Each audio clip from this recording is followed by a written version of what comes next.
যে শয়তান আর প্রভুর সাথে বেঈমানি করে রাজা হতে পারে, আমার দেহে এক বিন্দু রক্ত থাকতে আমি তার বস্ত্রকে স্বীকার করবো না। পারবেন না, না না না, জীবন থাকতে না। এখনই বুঝতে পারবে তার পরিণাম কত বড়।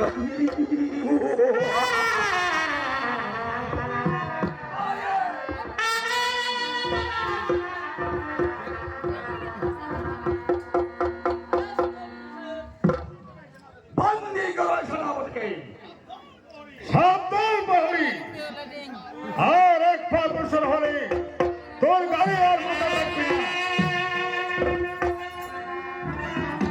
সাবধান চালাবে,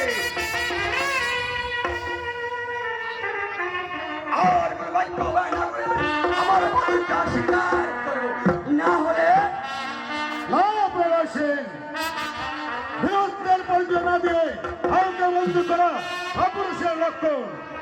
যদি সাহস থাকে অস্ত্র পরিচালনা আমাকে পরাজিত করো, তারপর আমার হাতে শৃঙ্খল তুলে দাও। তাই হোক।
বন্দুক নিয়ে আইছি, নইলে আমার হাতে এই পিস্তলের গুলিতে তোমাকে শেষ করে দেব।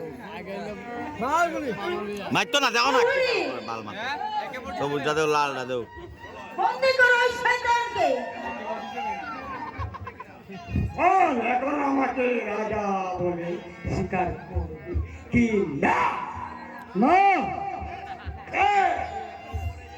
এমন করে স্বীকার করতে হয়।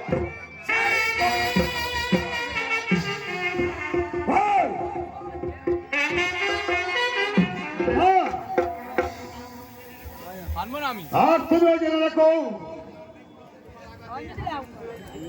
বিক্রম সিংহ তোমার লাগাতেই হাসি মুখে মৃত্যুকে বরণ করে নেবে। তবে তোমার মতো একটা স্বার্থবাদী কুকুরকে রাজা বলে স্বীকার করে আমার প্রভুর সাথে